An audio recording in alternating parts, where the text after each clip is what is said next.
Happy Monday, everyone. This is The Street Live. I'm Jeff Marks, standing on the floor of the New York Stock Exchange with Jim Cramer.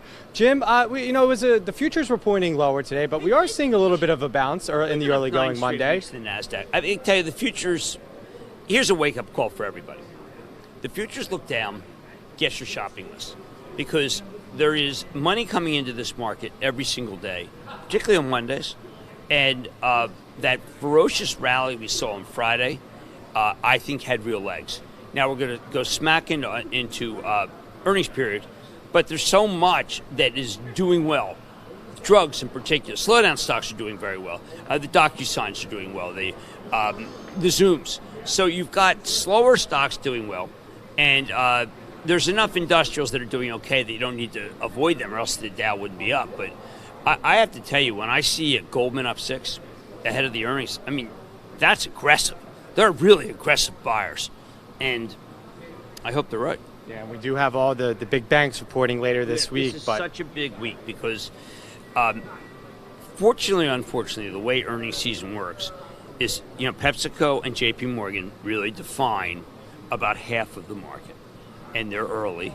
And if PepsiCo does 5% growth organic, that stock goes higher.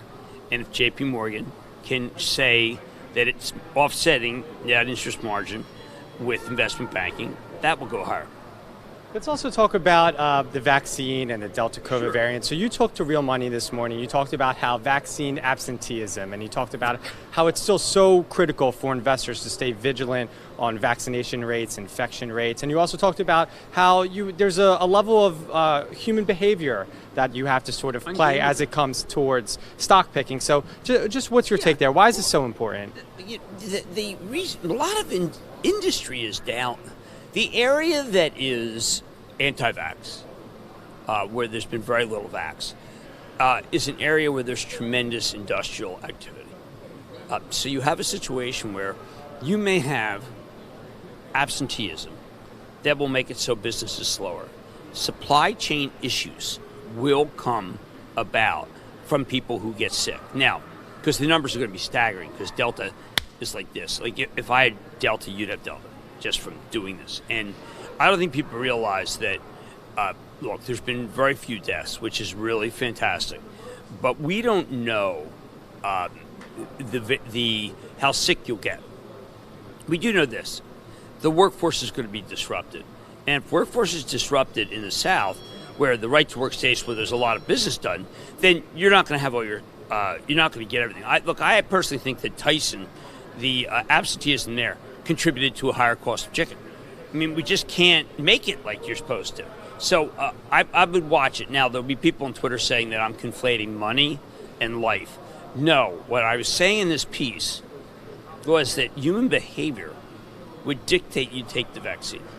But somehow ideology became more important, and that's a shame. If people had doctors instead of like teledoctors, maybe, I don't know. If people had doctors, physicians, I don't know if there's a physician that's against this thing. Yeah, do you think it's because it's maybe it's a level of, because it is authorized for emergency use only? Is it that? Is it? Yes, is it, I mean, the FDA, politics. As long as it's only for emergency use, then your company can't demand that you take it. I was shocked, as you were, that the Phillies were less than 75%. Now, this is a multi-million-dollar operation, and the players mean so much that you would think they could demand it. Obviously, they don't. Yeah, and that'll be something to watch too. As we also later this fall with the football season, because that will be because if you miss a week, I mean, those are 17 games. It might be 18 this year, but baseball at least you get 162. Yeah, he told me that the Panthers were all vaccinated. Football's different from baseball. Basketball, of course, was the absolute best because Adam Silver, as a commissioner, said, "This is how we're going to do it," and he overrode everybody. They had a terrible instance where there was a player who dismissed it entirely, and I think that people have to recognize that again, you have to go over. Like, let's say you're Boeing, you've got a big plant in South Carolina. What is, how many people are vaccinated there?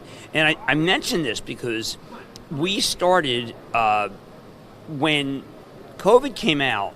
we started at a very similar run rate than we just saw with Delta.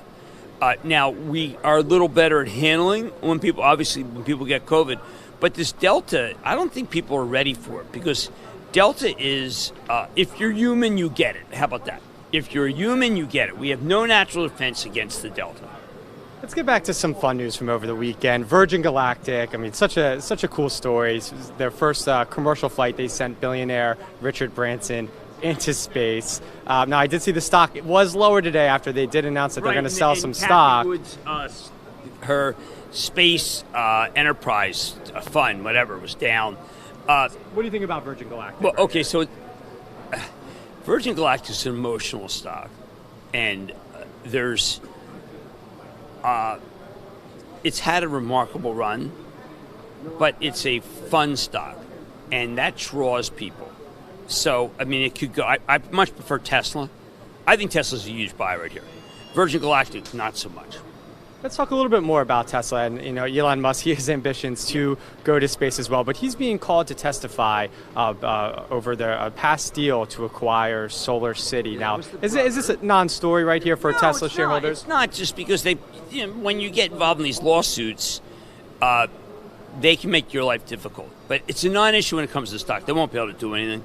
I think that he's going to be able to demonstrate that it actually has some value.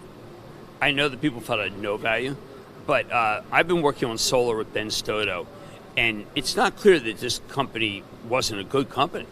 It might have a lot of earnings to it. So I think that solar is the right place to be. If you knew that you had a solar company with a president like Biden, I like that. So let's see what. Maybe it's a little ahead of his time, is what you're saying in the deal. I mean, I think that, the idea that we all have rooftop solar is a really good one, especially nice-looking rooftop solar. Sure. Now, how about meme stocks? Now, we haven't really talked about any of them recently. What's your current pulse there? Anything that you're watching there? The ones away from AMC and GameStop seem to be crooked. They seem to me to be pump and dumps because they make no... there's one today, a small Chinese company where the financials aren't up to date since 2018 is running. And it does flat panel screens. I mean, it's beyond me that this stuff is allowed. Beyond me that you could have a Chinese stock that could be ramped like this. But they're ramping it. There's no reason for it. And to me, when there's no reason for it, that means you buy it first and then you sell it just when it peaks. And that's what happens. That's called pumping and dumping.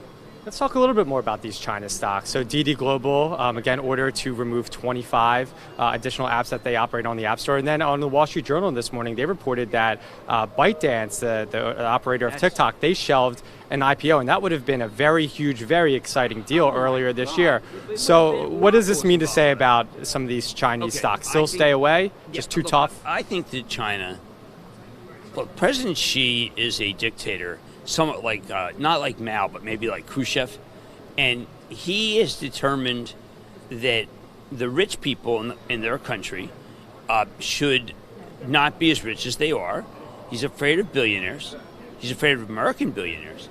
And he's doing his best to make it so that these companies don't leave China.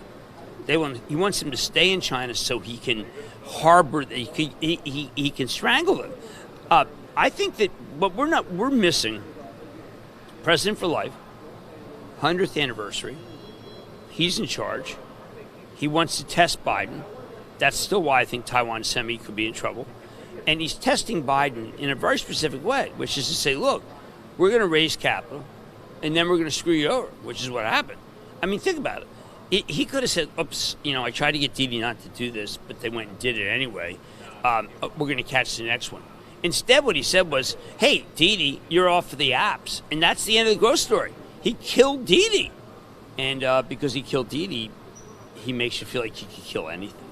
All right, one of the last bit of news from over the weekend, Disney, the Black Widow Marvel film, they did about $80 billion at the domestic box office, $60 billion on Disney Plus using the Premier Access, which to me, they almost did the same amount. I thought that's pretty interesting because what do you think this says about, though, has the pandemic changed the theater business? Is it for good? Are we seeing changes for good? I think you are. I loved it. The convenience of watching it.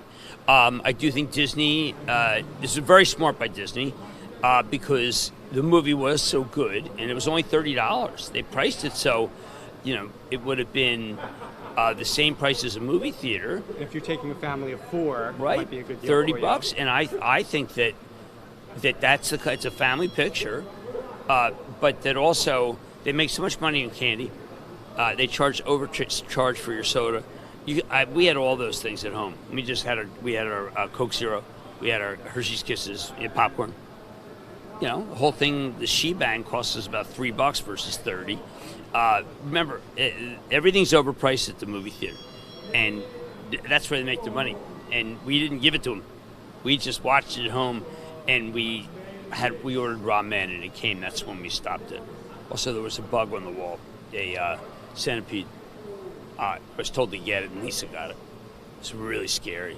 Ragu and video, he didn't. How'd you Ragu, react? oh my God! I put a blow up of Ragu at his collar. No, we didn't have Ragu this weekend, which is really great. Charlotte, Lisa's daughter, took Ragu because Ragu is one of these dogs that gets up at the crack of dawn, and we have to teach him that he can sleep in. Nightmare. All right, that's all part of being a parent, right? Yeah, but Ragu's a good dog. He likes to eat sticks, trying to get him to stop doing that, and eating grass, which it's not good for them. We think he's no longer a Corgi and a Rottweiler. We now decided that he is a Corgi and a German Shepherd. Okay, well, that's very interesting. So, but let's talk about more. I'm fascinated by Ragu, and because he's got crazy ears, he can hear really well. I've heard, Marley doesn't hear nearly as well. It's interesting. Very interesting. All right, let's leave it there, and let's turn our attention to the Action Alerts Plus show right after this. I'm Jeff Marks. We'll see you tomorrow.